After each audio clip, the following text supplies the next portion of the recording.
हमारा जो मेन काम है सर, वो है सिर्फ एकमात्र पेड़ लगाना नहीं है।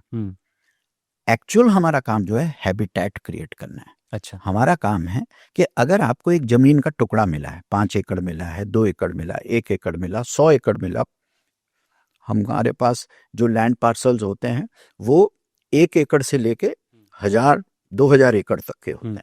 ठीक है। अब उसमें क्या है, ecological restoration is a right word. अच्छा। लोग कहते हैं ट्री प्लांटर, कहते ट्री प्लांटर नहीं है, हम इकोलॉजिकल रेस्टोरेशन पे काम करते हैं, हम हैबिटेट पे काम करते हैं, जिसमें 20% उसमें फ्रूटिंग ट्रीज लगाएंगे, 20% कैनोपी लगाते हैं, 20% हर्बल गार्डन्स बनाते हैं, उसमें बटरफ्लाई गार्डन्स बनाते हैं। वो पॉलिनेटर्स के लिए भी अच्छी जगह होनी चाहिए, गाय भैंस बकरी के लिए आगे चल के चारा उसमें से निकले, पत्ते निकले, घास के ऊपर काम करते हैं, फ्लावर बेड्स पे काम करते हैं, तालाब पे काम करते हैं, क्योंकि पानी अगर नहीं है, जल है तो जीवन है ना।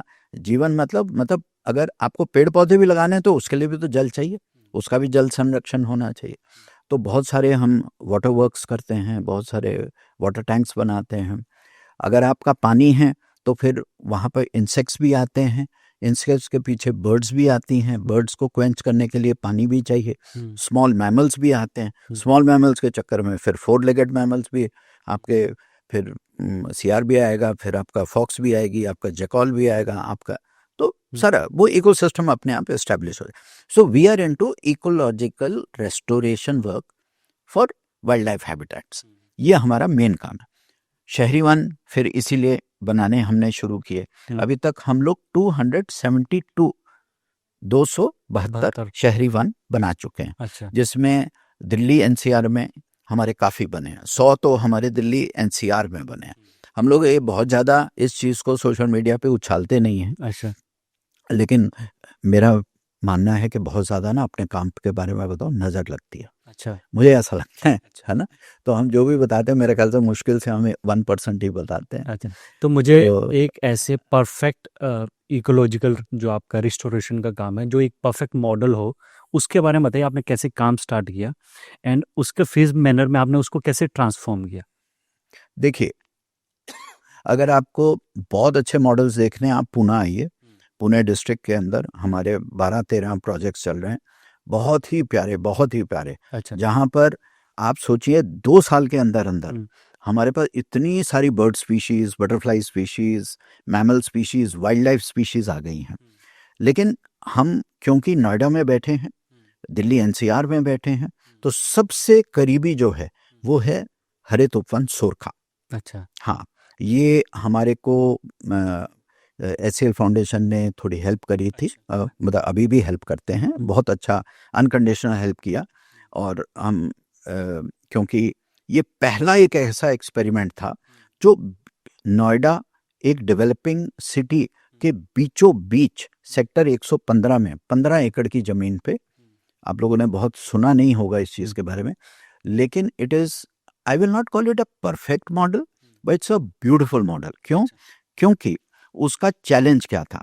एक तो वो लैंडफिल था, वहाँ प्लास्टिक की लेयर्स एंड लेयर्स हैं। ठीक है, polythene, one time use plastic. Second क्या था, जब नोएडा की खुदाई चल रही थी मेट्रो की, अच्छा, मेट्रो लाइंस जो भी एस्टेब्लिश हुई, वहाँ का जितना कंक्रीट डेब्री था, सरिया था, वो सारा उसी लैंड पे फेंका जा रहा था। अच्छा।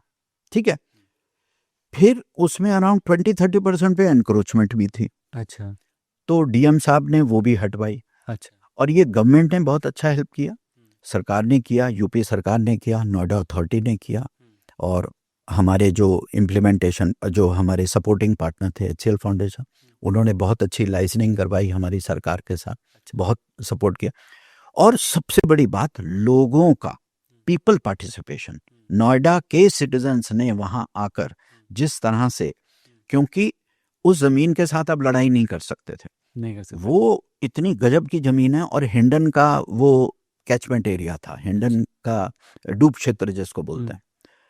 तो उसका हमने एक सोल्यूशन निकाला कि हम जो एग्जिस्टिंग जमीन है उसके साथ लड़ाई ना करके हम इसके ऊपर लेयरिंग करेंगे। अच्छा। तो हमने गांव, सोरखा गांव का जितना भी, जैसे जो गौशाला का जो गोबर था, सड़ा हुआ गोबर था, वो सारी लेयरिंग की, 15 एकर्स ऑफ लैंड।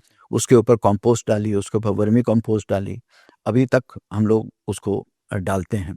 फिर उसके ऊपर पत्तों की लेयर डाली, मल्च डाला, उसके अंदर किचन वेस्ट। फिर बीच में कोविड आया था, तो उस ज़माने में उस टाइम पर भी बहुत सारी सोसाइटीज़ हमारी नोएडा की, उन लोगों ने किचन वेस्ट ला के वहाँ पर डाला, तो लेयरिंग हुई, डिकम्पोजिंग हुई और वो पूरी सॉइल की लेयर बनी, उसके अंदर सीडिंग हुई, उसके अंदर प्लांट्स लगे। आप जाकर देख लीजिए, it is one of the most beautiful urban forest models. इसको नमामि गंगे के जो स्टाफ हैं, डायरेक्टर जनरल साहब हैं, वो आके देख चुके हैं। Mongolia commission, United States forest services आ चुकी हैं, दुनिया भर के इंटरनेशनल बॉडीज़ आके यहाँ वीडियो बनाते हैं, इसको केस स्टडी देखते हैं। तो ये तो सिर्फ एक है, ये सिर्फ एक है ना? क्योंकि आपने पूछा तो मैं आपको एग्जाम्पल दे रहा हूँ। इस तरह से हमारे पास बहुत हैं। अगर आप मोमनाथन गांव देख लो, सेक्टर 150 अभी बहुत न्यूज़ में था, वो एक बच्चे की डेथ हो गई, उसके बगल में ही हमारी एक 40 एकर्स की साइट है। अच्छा, वहाँ पर भी एक सिटी फॉरेस्ट और बर्ड हैबिटेट सेंटर बना है, वो उससे बस थोड़े ही मीटर दूर है। अच्छा, फिर इसी तरह से हमारा मेरठ में है, पूरा मेरठ कैंटोनमेंट हम लोग कर रहे हैं, छोटे छोटे अर्बन फॉरेस्ट बना रहे हैं वहाँ पर।